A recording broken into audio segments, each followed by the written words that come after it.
Welcome to Metaverse Adventures. My name's Immersive Matthew. Today is September 26th, and this is your Oculus Connect 6 Day 2 Quest highlights. And not as much news to report as Day 1. That was an onslaught of new information. However, there were quite a few interesting details revealed about Oculus Link and the hand tracking that I wish to share with you, along with some other tidbits that John Carmack dropped in his speech, which is always one of the best highlights of Oculus Connect. So sit back, relax, grab a snack, and let's get into the news.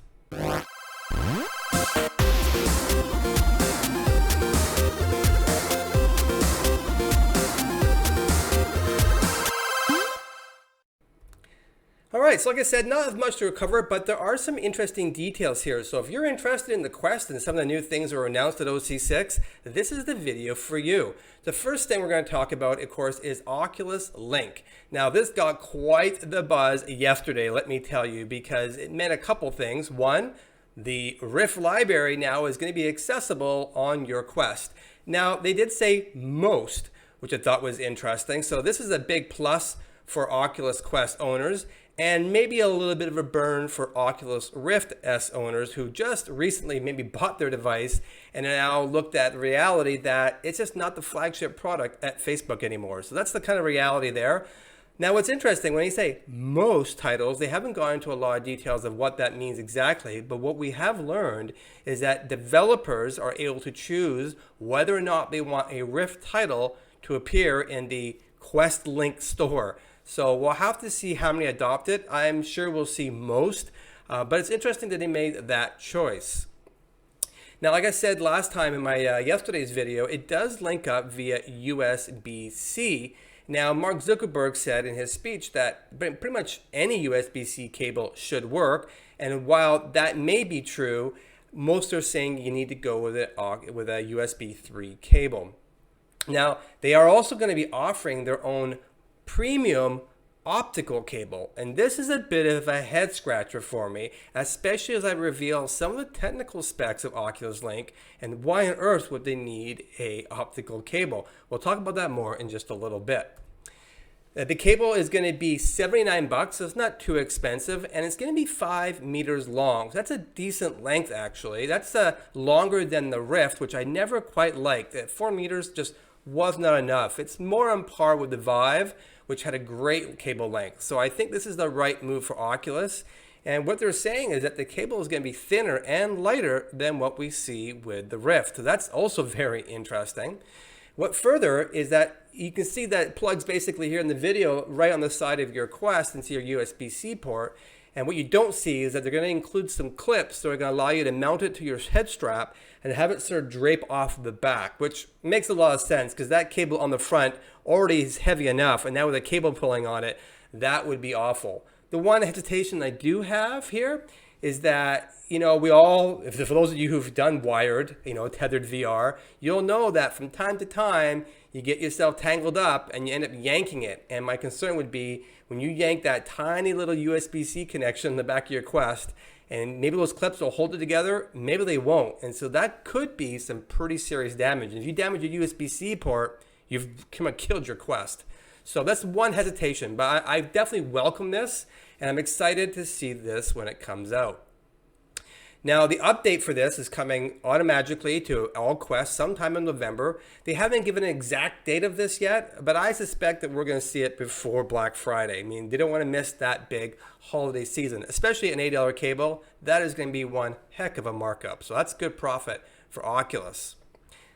And something that they haven't talked a lot about is that this feature is going to allow for developers, so any of you out there in the Metaverse Adventures audience that are developers, it's going to now allow you to basically be in Unreal or Unity and via that Oculus Link cable be able to view your project in real time versus having to sideload it through the APK and then booting it into it and putting it on. That's just a very slow and cumbersome process. So this is going to help developers really speed up their workflows. That's a much welcome feature, and one that I personally am looking forward to using because it is a bit of a process as it is right now. Also, going along, there was a number of details in some of the talks, mostly from John Carmack's talk, but there were some individual talks as well on the Oculus Link. And some of the things we learned inside this is that first, the technology is called remote rendering on Quest. That's what Optical Link is. And you can see here in this little block picture in the corner that really it's about rendering the image on your PC, then encoding it, then transmitting it over the Oculus Link to your Quest, where they'll then be decoded, and then things like asynchronous time warp and all the other great latency features will then be applied. And this is a pretty cool pipeline. They did decide to go over this cable versus Wi-Fi, and that's interesting. And the reason why they did that is because it is while, just what John Carmack said, while, Wi-Fi does have a low enough latency and high enough bandwidth, the problem is it gets hiccups. And if any of you have tried ALVR or RiftCat or VR Ridge or Virtual Desktop, that's my favorite integration to do wireless Quest on your PC. It does sputter from time to time. So when you get those kind of hiccups in your Wi-Fi, it kind of makes the whole world kind of pause, and it's not a great experience. So I do agree that this was the right move. It's interesting though, because Carmack did say that there actually probably are opportunities to do something with Wi-Fi. Maybe not the default Wi-Fi you have in your house, but a custom one that prioritizes packets in a certain manner that they might be able to pull this off. So there is still hope we might get a wireless solution. And maybe someone will come up with a wireless USB solution, an aftermarket, that you can then plug in and do it that way. So lots of interesting possibilities here, but I'm glad we're starting off with the cable. And one of the things that John said, and this is, I always like John, because John likes to call it like it is. I think he's one of the more honest people I've ever seen. He likes to be frank, and which is good because, knowledge is power. And he's sharing with us some tidbits. One, he says that while you won't notice a lot of latency in the actual display as you're looking around, and that may or may not be fully true because Norm and Jeremy over at Tested did some hands-on, and they said that they couldn't necessarily see latency. It was rock solid for them. They didn't feel queasy. However, if you move your head quickly, you might see some black on the side, right, where it hasn't quite filled in that part of the image yet and before it snaps over. So there are some artifacts here for sure. John said there's actually some compression artifacts as well, and that's interesting because a lot of the hands-on reviews, including Norm and Jeremy, said that they couldn't see any compression, and they were actually pretty blown away with the picture. It was just as good as it was on the Rift, so that was a big surprise. I thought we would have saw some compression artifacts, especially when I tell you the actual tech specs here in a moment.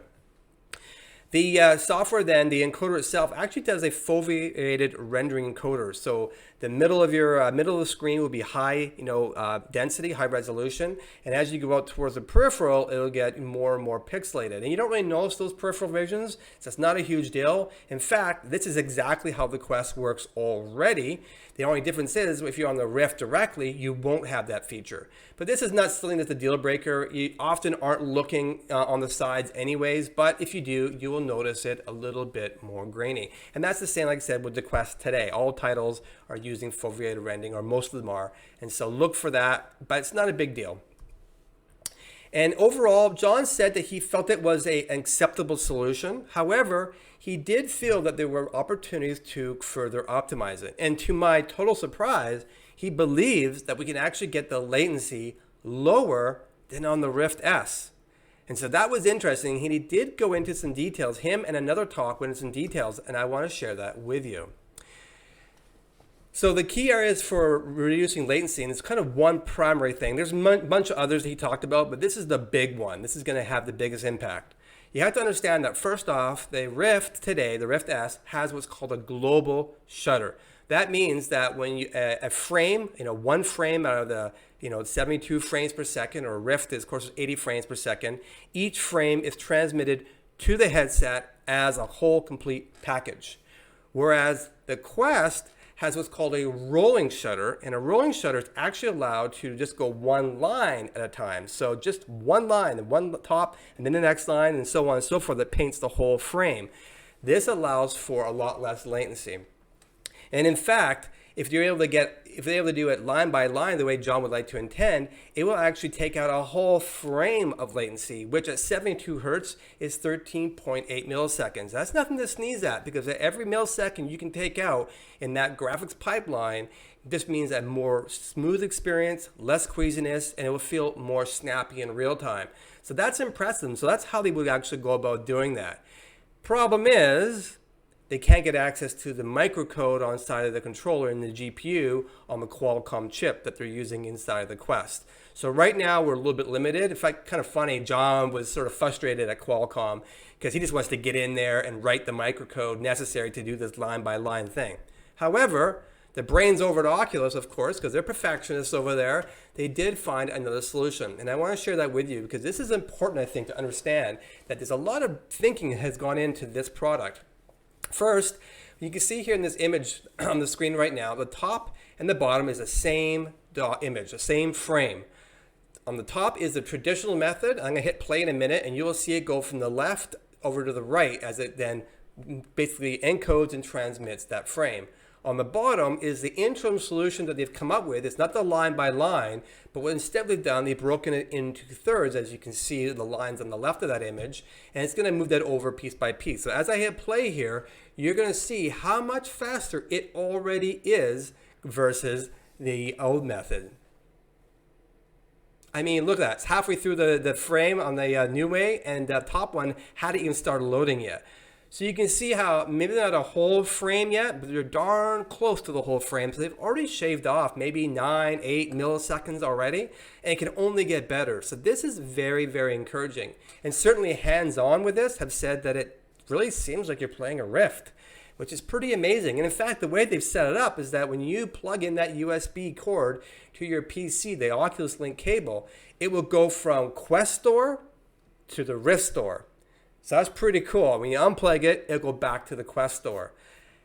This makes cross-buy even more important, I would say. But this is a very, very interesting way of implementing it. And I think this is going to be a hot ticket item. I don't know what the attach rate will be. I mean, percentage of Quest owners that go out and buy the $8 cable. But I think we're going to see quite a few people, especially if we discover that cloud gaming is just as good as local PC. And there's a possibility that might be a very real thing, but we'll see. And I said yesterday's video on day one that you really probably need a USB 3.1 cable. However, what was really eye-opening is John Carmack said that actually it's only a 150 megabit per second stream, which really raised my eyebrow. I was not expecting that. I was expecting to see something in the gigabits per second.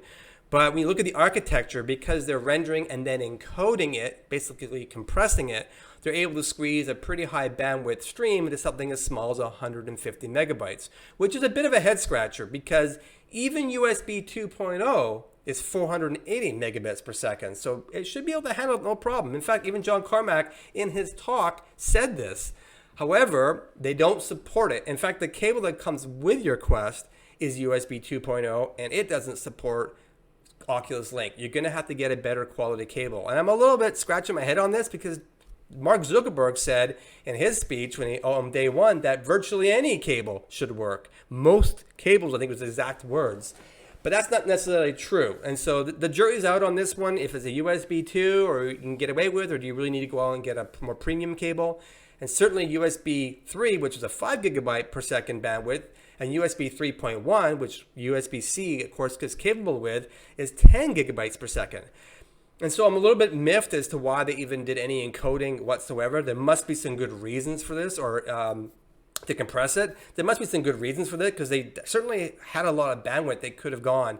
And maybe they could have done just a light amount of compression.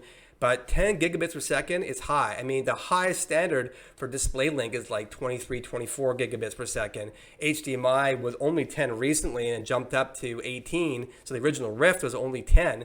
So we could at least done a Rift level, and this is only 72 hertz. So that's a little bit of a savings as well. So I'm not really sure what's going on here. I don't know. And then why this optical cable? Because that's even more, high volume bandwidth. The throughput's really insane. But if it's only 150 megabits per second stream, why do you need an optical cable? Maybe in the optical cable solution, they're not going to compress as much or just do a straight out raw output, the same output that would go to your monitor. I don't know. But I think the more is going to be revealed as we get into this. And I think that we're going to find that maybe some of the things they said were a little misleading or we didn't interpret them correctly. But I'm really excited to get my hands on this. And certainly those who tried it at OC6, like I said, they were really impressed. So this is exciting.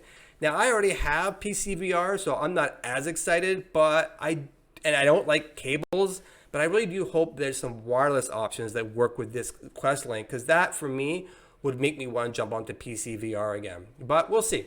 Maybe for you, you don't care about the cable.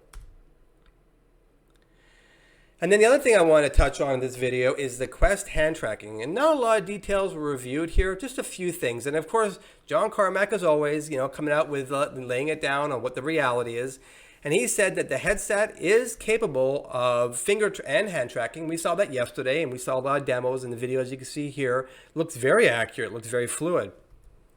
And the hands will, of course, have an accurate 3D representation. So they actually figure out the size of your hands and whatnot. So you don't get like a generic hand that's smaller or bigger than yours. It will look like your hand, and the proportions will be very accurate. So that's very exciting. It does allow interactions with VR. You can see in the video here where they're sort of pointing and pinching and, kind of interacting with the Oculus menu and other objects like candles. So that's very cool. And it doesn't have a big impact on GPU and CPU, which is really, like I said in my yesterday's show, that's a head scratcher. There's some serious magic going on over there in the algorithms over at Oculus. So good on them. There's some smart people in that group. And it does all work, as you probably know, just via the basic Quest cameras. And this may be the reason why they're putting this on the Quest and not the Rift. There are no plans right now to do the Rift. They have said officially that, it depends on the reaction, how things go with the Quest. They may bring it to the Rift. But the Rift, of course, has a little different camera setup where there's 2 in the front, 2 in the side, and the 1 in the top. And so because there's only 2 in the front, maybe that's not as good as tracking the fingers as the 4 in the front that the Quest has. But we'll see. I hope that Rift S owners get this same feature because it does sound pretty cool. And what's interesting, though, of course, because John is always want to give us the lowdown, is that we do have to expect that there is some latency. And in fact, 80 milliseconds of latency over and above the current controller tracking. That's pretty high because the way the cameras work and how they track, they've got their own latency, right? They're only like 60 frames per second. So there's latency there, plus the 80 milliseconds on top of that. This is getting pretty high. And I suspect, and I haven't seen a lot of people say this yet, but if you move your hand at a decent pace in VR, you'll probably see it sort of drag behind by a little bit. That's the easiest way to see latency. You can even do it with your Quest controllers. If you just shake them about, you'll see the faster you go, they sort of start to lag behind more and more like there's tails. So the faster it is, the better. But I'll take it. 80 milliseconds above the touch controllers isn't super bad. You're going to notice it. 80 milliseconds is starting to get into that noticeable territory. But it's not going to make you sick because your world is still locked to the vision cameras. And that side of things is going to be just as good as it is now with Quest. What's also interesting is John felt very confident that there's actually room to improve this hand tracking, like they've done with tracking. I don't know if you're been around since the beginning, but from the very first day of the Quest till now, the tracking on the controllers has gotten significantly better. And in my opinion, other than a few limitations that we've seen, and I documented that in one of my videos, I think it's called Why They Fail, and there's an upper limit, and beyond that they will fail, but that's a very rare exception. Most of the time, like 99% of the time, these controllers are working just perfectly. There are a couple of scenarios when they're behind your back and whatnot that they don't, or if they're moving too quickly. But I find in normal gameplay, it's almost as rock solid as my Vive with the lighthouses. Not as, but almost, to the point where I'm very satisfied. And I wasn't 100% satisfied when the Quest first came out. I was relatively satisfied. It was like 95%. But now I'm just going to say it's up there at the 99. And what's really cool is not only can you use your hands, but you can actually use a hand in one and a controller in another. And that gives some interesting possibilities because you can use your controller for, pressing buttons and moving around and locomotion, and your hand for interacting, which is something that I must admit I've always wanted anyways. I don't mind a controller, but having two sometimes you kind of feel restricted. You want to reach out. And so this is going to offer some pretty interesting developments. The SDK is not out right now. It comes out next year. So we've been kind of warned that don't expect a lot of software that supports this, anytime soon, but we will see support. And Oculus has a bunch of demos. I'm sure we'll get our hands on those, or at least for the beta testers. If you haven't signed up, go ahead. Oculus has a sign up page. I'll link to that below. And I don't know where this is going to go, but this is a very bright, implementation. And if nothing else, it's going to give Oculus a lot of data around hand tracking, so that when Quest 2 comes out, they'll take those learnings and implement it in that device and whatever AR device they're working on as well. So this is smart. It gives us a little tease of the future, and it gives Oculus sort of insights. And the last thing I want to leave with, and it's kind of more general, insights that I got about the Quest from this event. And I only looked at Quest. I didn't look at anything else. That's my focus on this channel right now.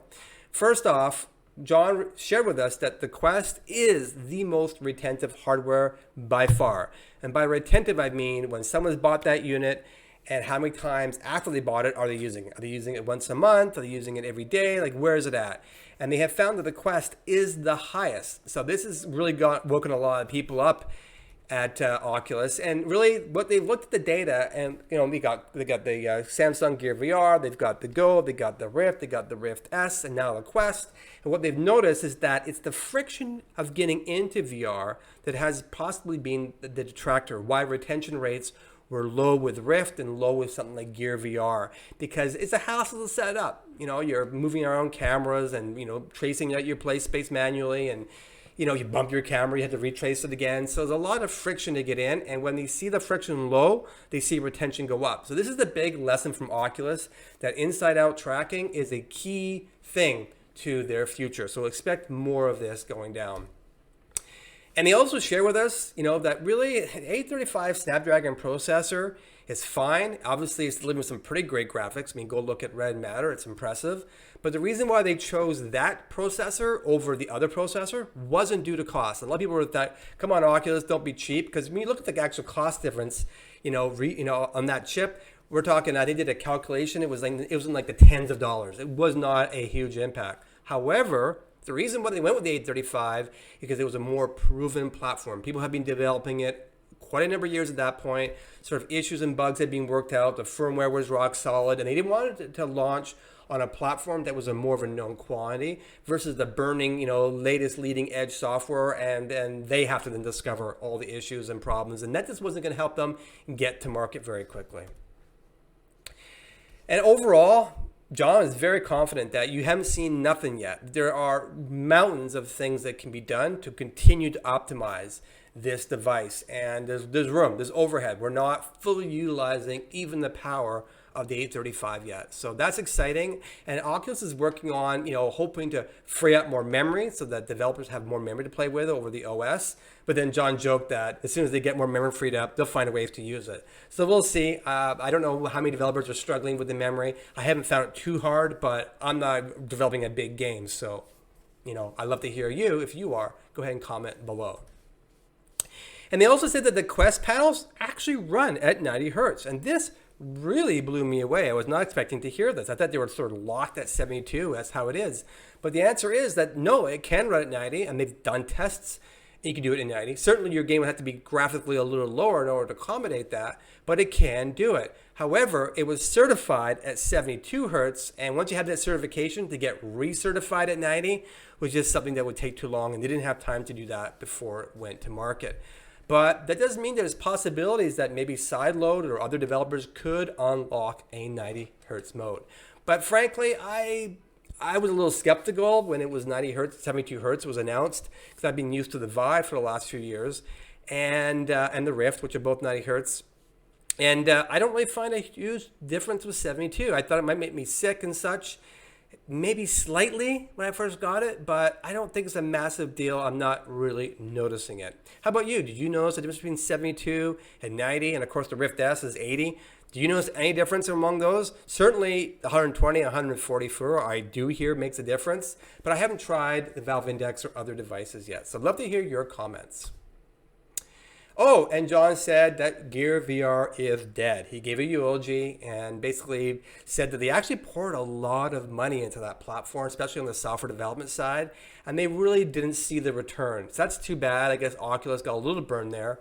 But a lot of the lessons they got from that environment went into the Go, and of course, a lot of them went into the Quest. So really the Quest is their moneymaker. And I think this is why we're seeing the gears turning at Facebook and Quest becoming really their flagship product for this very reason. They got to make the money back that they spent on mobile. And mobile is the future. John made it very clear that the paths of Rift, on PC and mobile, they're going to blur and merge as we go down the line. And maybe Quest 2 will be both a Rift and a Quest. Sort of like how the Quest is becoming already with the Optical Link. All right, that's all the day 2 highlights. There's a lot more for me to share, but first, what do you think of those 2 key features? Are these things that you're excited about? Are you a Rift S owner? Are you mad? Are you excited as well? What do you think? And hand tracking, do you want that? And what kind of games and apps do you think that would be suited for it? I really like to hear my community here and voice your opinion, because this is a great community and there's some very intelligent people with some very thoughtful comments. Some of them are very long. It takes me a while to read them. So thank you, because I really do enjoy some of those deeper comments. Now, there's a few more things I got to cover off to wrap up my OC6 news. First, there's a bunch of new game announcements that came out that I'm very excited to share with you. So that'll be my very next video that I'm working on right now. And sideload, lots has been happening in the background from last week. And community update, the same thing. I cannot wait to bring you that. Give me a few days to get the dust settled on OC6, and I'll be recording those segments for you. And hold tight, because sideload has got some very cool things to report on. So that's all the news for this week. I really appreciate you being here. I look forward to your comments, and as always, we'll see you in the Metaverse.